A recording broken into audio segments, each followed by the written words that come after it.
your mind deep down in how man stand. Begin to pray today. WIT for life. It's a right thing to take a stand now. WIT for life. Well, I can keep it, take some minutes, ain't no rain now. WIT for life. Your life is more important. Don't throw it away. Elevate your mind deep down in how man stand. Begin to pray today. WIT for life, you gotta do what's right now. WIT for life, you gotta help another now. Talk it out, turn around, take your time, do what's right in your mind. Oh, damn, do you see the real enemy? Turn your finger around and see this enemy. Can I tell you the truth? The enemy, the see, the blind, is I'm tired of seeing my brothers take each other's life because of colors. They really don't exist, it's senseless. Believe that every life is priceless. Tell me how do I change? From you to the biz to mine. Tell me how do I change? Give me some clear in mind. Is it jealousy, envy, frustration, your enemy, the absence of empathy? Or can I change the feelings in me? I gotta get some help now. The rage is really counting now. Somebody help me, please. Even me, I'm tired of me.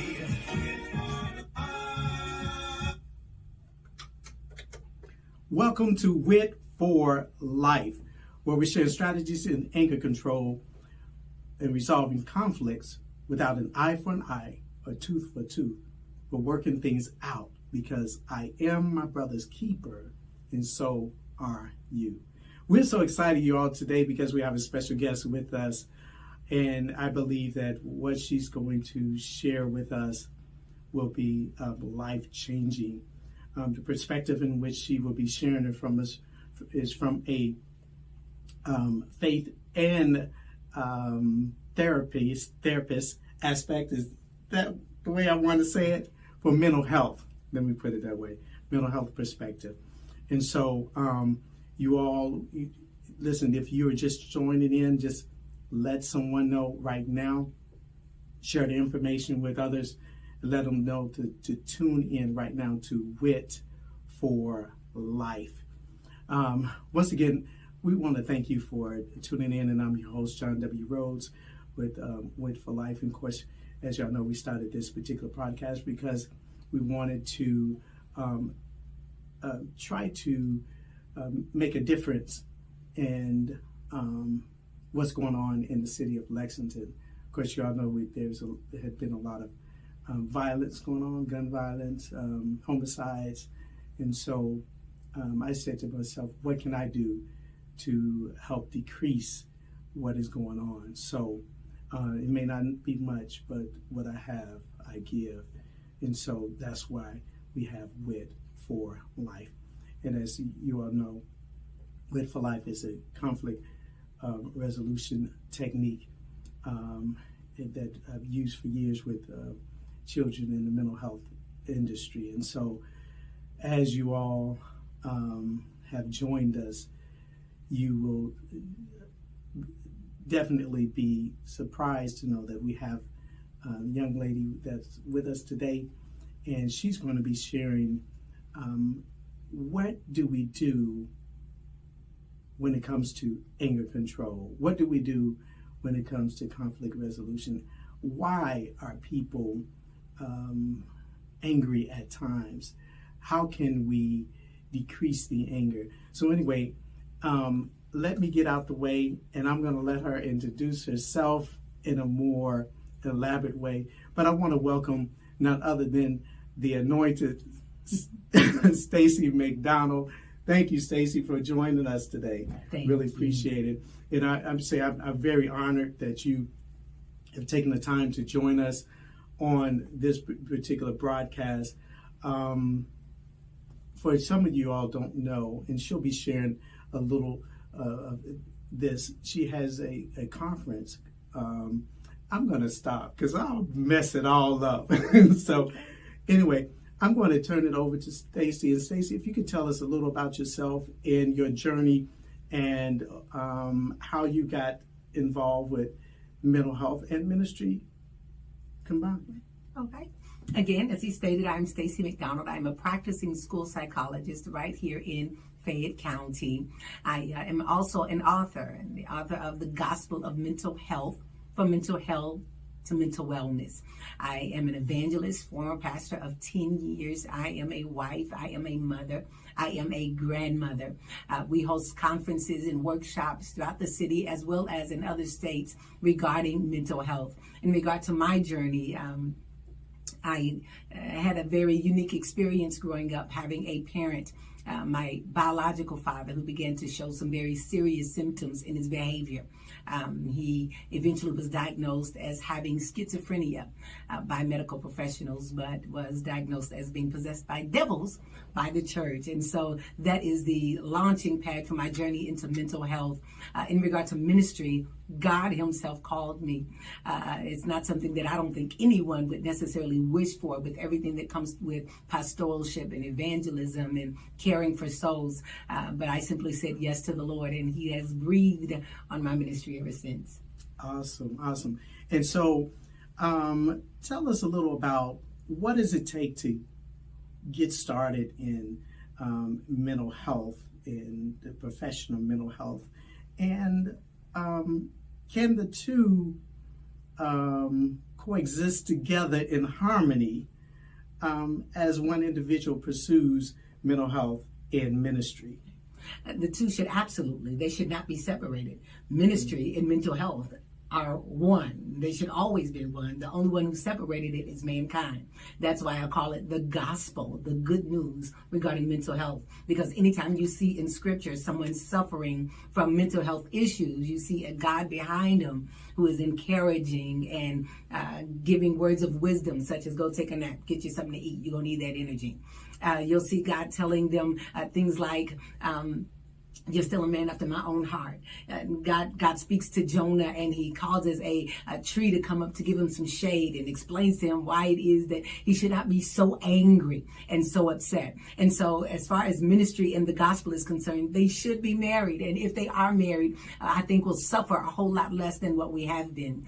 Anyone who is seeking to pursue a career in mental health, I think it's very important that you first see if, what does the Bible say? Count up the cost. Is it something that you can handle mentally? Yes. Is it something that you can handle emotionally? It can be very difficult. But of course, education is key. And so I am a graduate of the University of Kentucky. That's where I received my degree in school psychology. But I would recommend it for anyone, of course, who has the fortitude, the mental fortitude to be able to handle some of the challenges that come along with that.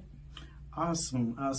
If you all are joining us, again, you're joining us at, again, WIT4LIFE, WIT4LIFE, where we're sharing strategies for anger control and resolving conflicts without an eye for an eye or tooth for a tooth.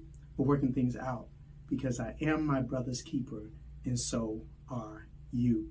Again, we are at 93.9 FM radio station, and we're so excited, you all, that we have been granted this opportunity to share with you strategies concerning anger management or anger control and conflict resolution. Now, I do want to say this, as I normally do in my disclaimer.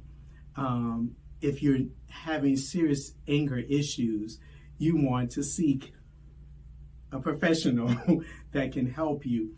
And of course, Stacey McDonald is a practicing what? School psychologist. School psychologist. And so she is one that you would seek to help with your particular issues when it comes to anger management, anger control, or conflict resolution, whatever it is that you need to help your situation.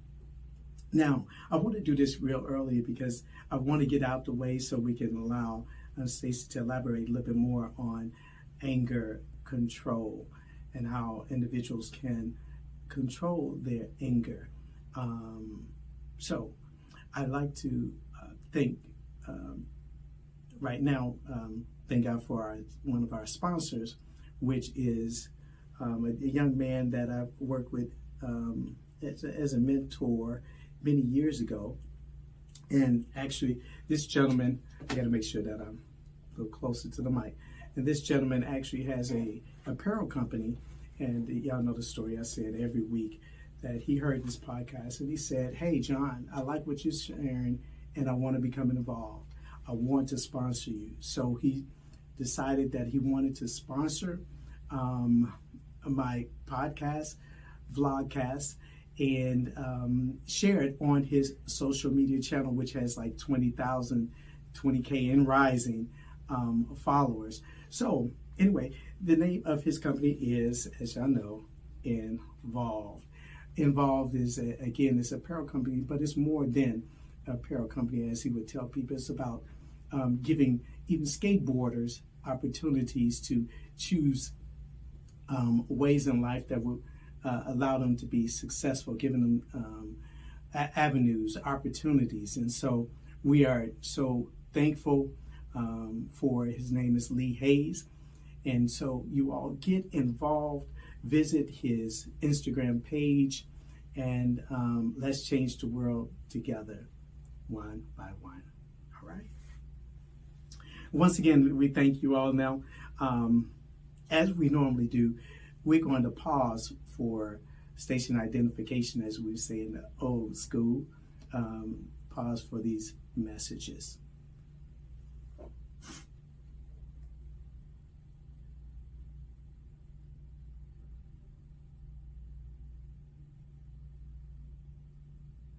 All right, thank you once again for tuning in to WIT for Life.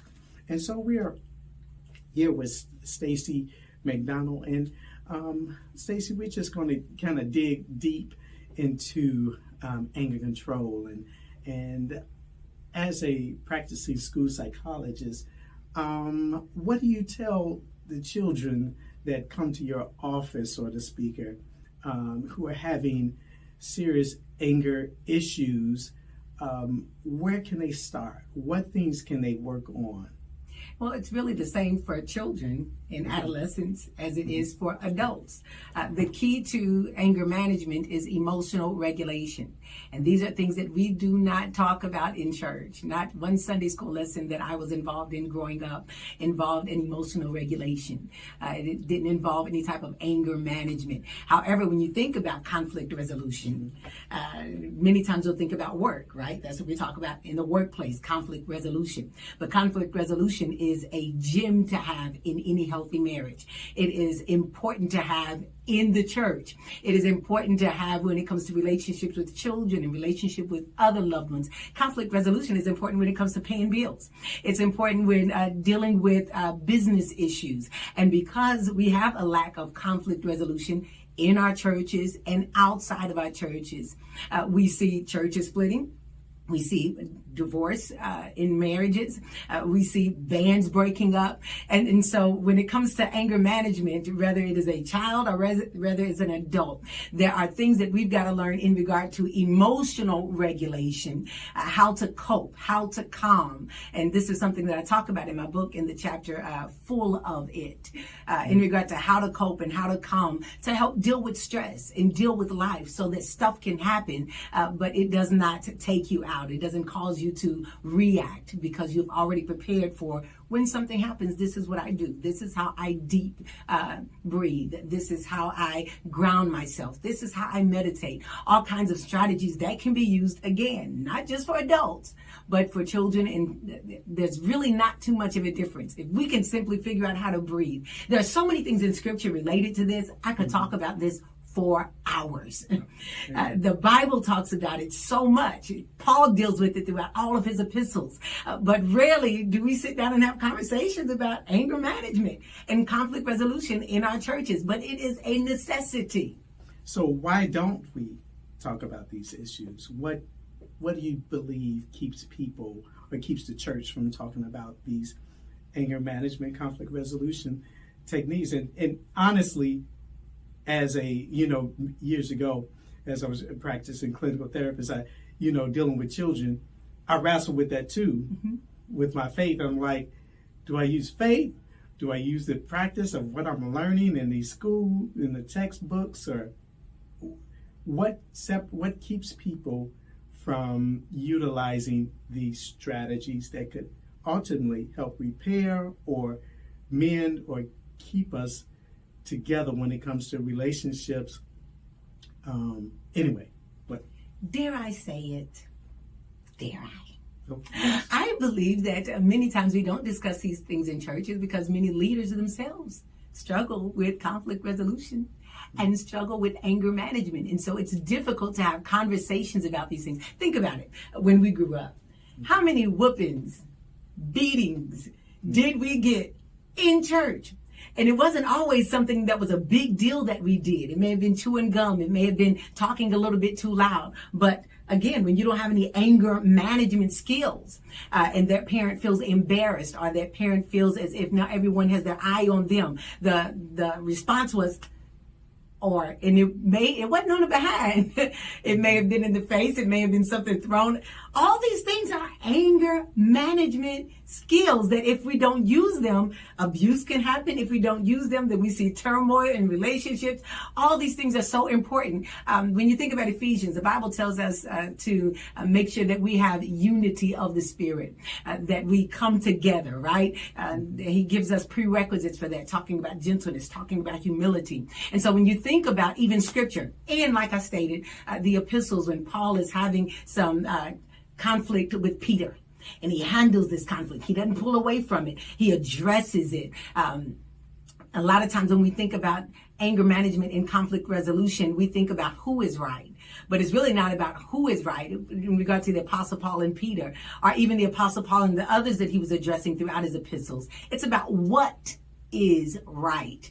And so when you think about what is right, it makes it less. It pulls pride out of the way, because it's not about me. It's not about you. It's about what is right. And so when I can remove myself from that situation, another thing that's very helpful when it comes to anger management and conflict resolution is recognizing, the Bible lets us know offenses will come, right? The Lord says they coming. Now they ain't got to stay. We don't have to dwell on them. Pride will make us dwell on them, but the Bible lets us know that they are coming. And so as they're coming, what is it that's causing me to be offended? This is excellent for anger management. I hope you hear me very carefully. It's excellent for anger management to recognize, should I even be angry? Is there really a conflict? Or is it some bias that I have towards you because perhaps of the color of your skin, or because of your gender, or because of something about you that reminds me of someone else that has caused me to become offended? There's something called fundamental attribution error, which helps us in the negative way. So I'm saying it helps us. It's a negative thing. Fundamental attribution error is when I overemphasize your negative behavior as a character trait. So you cut me off in traffic and you are a jerk because you cut me off in traffic. However, when I cut someone off in traffic, then I underemphasize my behavior. And it has nothing to do with me. It's external situations. While I was running late, the kids were distracting me. It was not me. You're a jerk, but mine was all external situations. And so when you think about anger management and conflict resolution, it is important, it is imperative to first take the plank out of your own eye. Get it out of my eye first, and then I can deal with whatever it is going on with you. So when you think about your own bias, when you think about any potential fundamental attribution error, perhaps you'll find out if you even are angry, or if there's something if you're angry at a person, or if you're really angry at an idea, or you're angry at what something is reminding you of, or perhaps some bias that you have that's causing you to overreact to a situation. That's good. This is getting really good. As they say, it's getting gooder and gooder. Okay. I do want to ask a question because, again, one of the primary reasons that we started this podcast is concerning the violence. Let's address what is going on in the minds of the individuals that feel like they need to pick up a gun and shoot someone, or you did me wrong, or I'm going to kill you because you killed one of my people. What is going on there, and how can we help the individuals change their mind and choose a positive alternative than picking up a gun or retaliation, violence, fist, whatever? Well, it's so much more than just a one thing. Because if you think about those who make the decision for violence, perhaps it's because they were raised with violence. That when a parent is correcting them, that they're correcting them in a violent way. There's no teaching them what should have been right via words, or helping them to problem solve so that the same mistake won't happen again. And so sometimes, not every time, it has something to do with that. Many of these, those who go towards violence could have a very safe home and there's no violence involved at all. However, could it be that the messages that they're receiving from society, the message that they're receiving from the music that they listen to is encouraging violence, is saying that you're a punk if you don't say something back, you're a punk if you don't do something, you're a punk if you just let them walk away like that. And so then you have to, you feel as if you have to stand up and do something about that, because now my pride is on the line. I cannot tell you how many times, of course, we deal with this within the school environment. And then, of course, when you have the home environment that may be violent, when you have the messages that are coming from music, which is absolutely violent, when you have those around them that may be exhibiting some similar behaviors,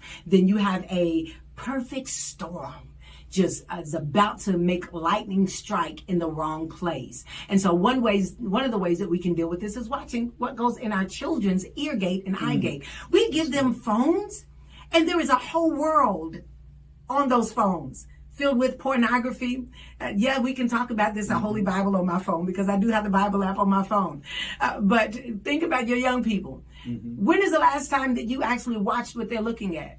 When's the last time that we actually looked at some of the shows, some of the TikToks, some of the social media places that they're searching? When is the last time we watched what they're looking at on Peacock, on Netflix? When is the last time that we really looked at it and saw, is this healthy to go in my child's ear gate and eye gate? Because what goes in is what is going to come out behavioral wise.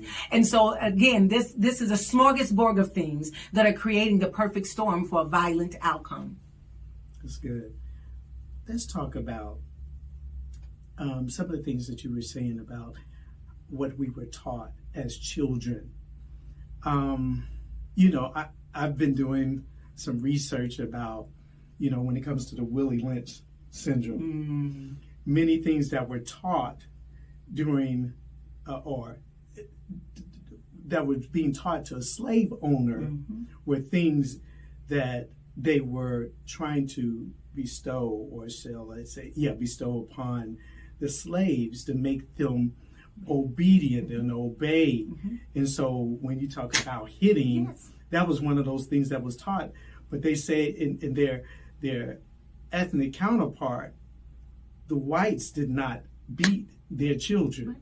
And as I grew up, I was part of that that culture where, I would actually go and get a switch off the bushes or the extension cord. I didn't get the extension cord, I almost did.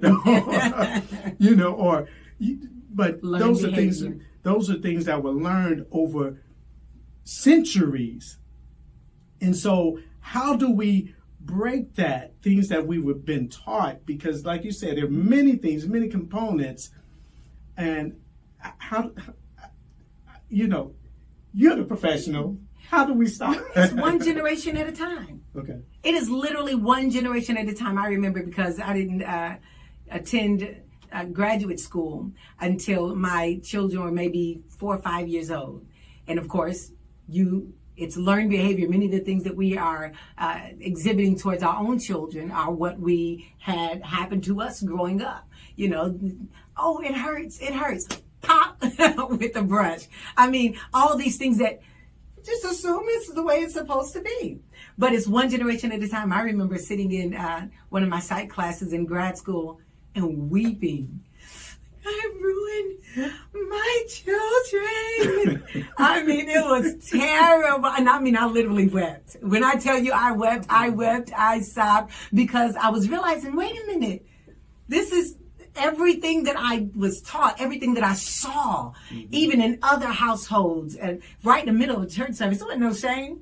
Plop, and it may be another parent that did it to you. Right. And so, it's one generation at a time. I had to learn, and it was a quick lesson. Once I felt convicted, not condemned, once I felt convicted, then my behavior began to change. You begin more of that a token economy within the home environment. I had all kinds of stuff, all kinds of teaching lessons. And now I'm raising my 4-year-old granddaughter. We don't hit. research shows that when you hit children, it makes them more violent. You have a child that you're, especially, let's think about our young ladies for a moment. We have our young ladies, teenagers, middle schoolers, high schoolers, and parents are talking to them and reprimanding them and, popping them.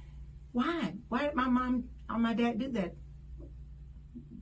The child says, well, because they love me. So what happens when John or Jill comes along and that's their boyfriend? Oh, they love me. That's their girlfriend. They love me. They hit me because they love me. They called me out of my name because they love me. They're vying for all of my attention because they love me. This is still learned behavior. So generation by generation, we've simply got to change the way that we treat our children, approach our children, and teach our children. Because if you teach a child how to problem solve, if you teach a child some self-regulation skills, you'll find that it'll be less whooping. It'll be less raising your voice. Right. It'll be so much less loss of control. And one thing about anger is anger does not feel good. Anger will eventually kill you. It raises your blood pressure. It gets your hormones out of whack. Anger does not feel good. And so when we learn anger management skills, not only does it help our children, but it helps us. That's great. Listen, we're almost out of time pretty much, you all. And, we... Just as I say to some of my other guests, we're going to have you back for part 2.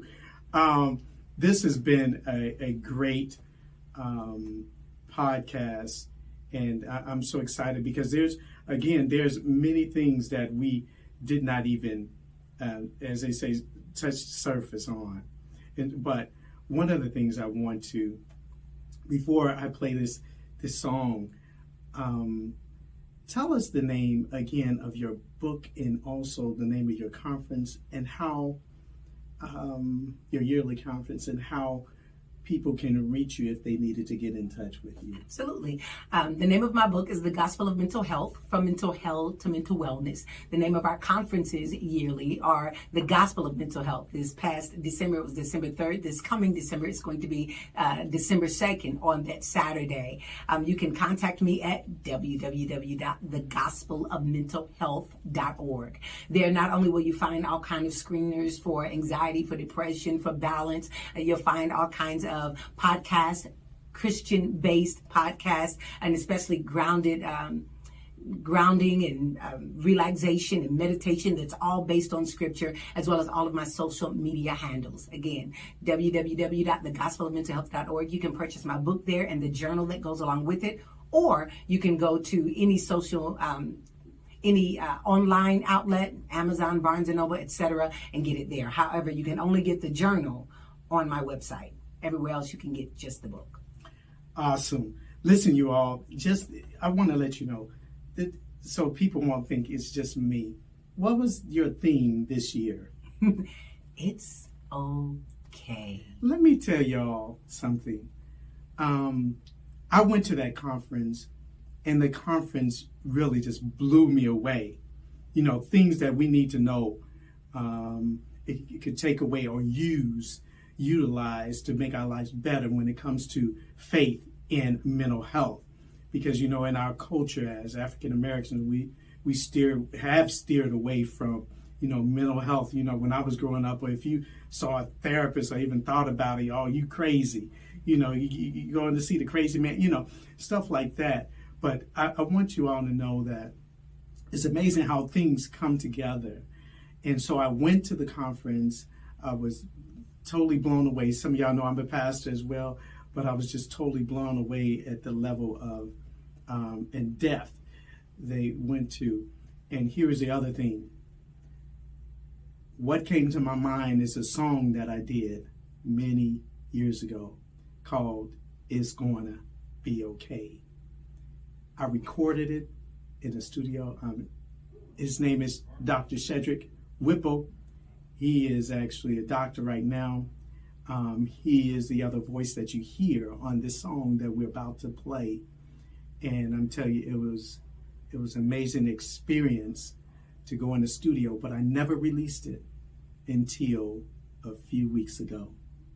And it was all because of the spark that came from that conference, your conference, that the conference of mental health. What is it called again? The gospel of mental The health. gospel of mental It's health. okay. So anyway, it's okay. I'm going to play this song, you all. And we want to thank you once again for tuning in to WIT for Life. Listen to this song.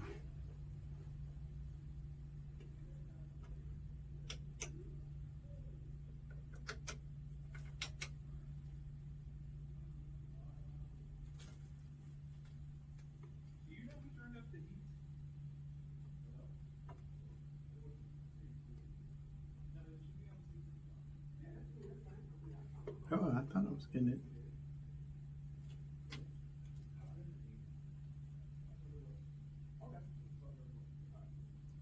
Hold on for 1 second, you all.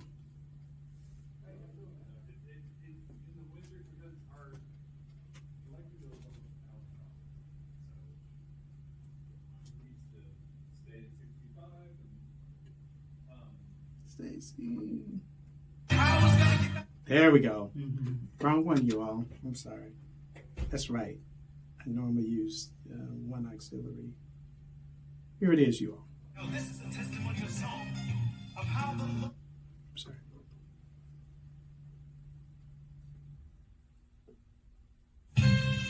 No, this is a testimonial song of how the Lord brought me out. One of the most darkest times in my life. And I didn't know how I was going to get back to Him, how I was going to be restored. But the Lord spoke these words to me. He said, it's going to be okay. Just trust in me. Just have faith. It's going to be okay. Don't you give up. Just pray. I know the test seems hard, but don't you turn your back or depart. It's gonna be okay, just continue in my way. I know the trial seems hard, just keep the faith and hear what I say. Just trust in me, I'll make it okay. I'll calm your fear and dry all your tears. Just trust in me, I'll supply your needs. And if you fall, I am faithful to forgive you all. It's gonna be okay, just humble yourself and see my face. Don't put your trust in man, let me lead you by my hand. It's gonna be okay, let me direct your way. Just acknowledge me and I will give you light to see. Just trust in me, I'll take away your pain. I'll calm your fear and dry all your tears. Just trust in me, I'll supply your needs. And if you fall, I am faithful to forgive you all.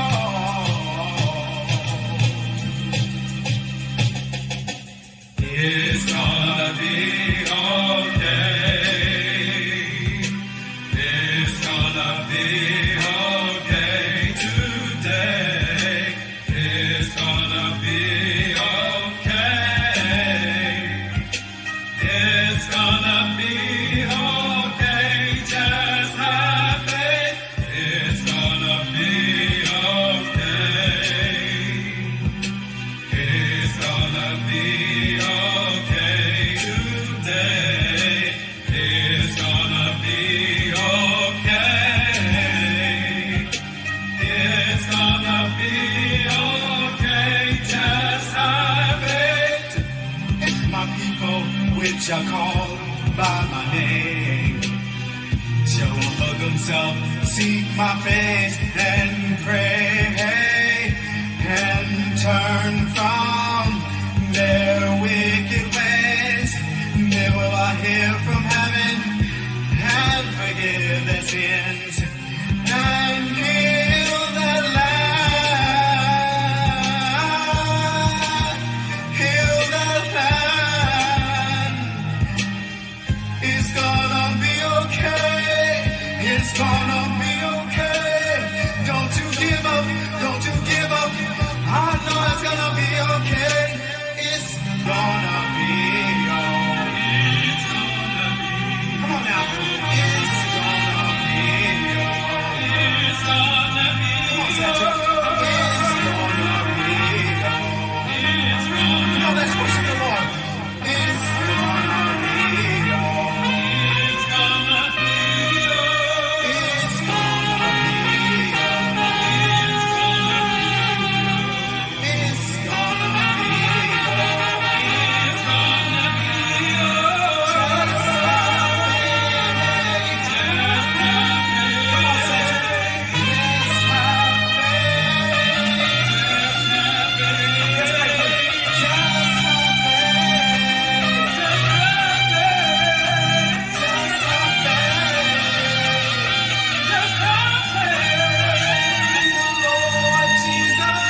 That's the show. Is that it? That's Oh, it. yay. Who was It's on the good. horns? That was yours truly. That was me on trumpet. Really? Yes, ma'am. That was my You play everything? that was my main instrument. Wow. So you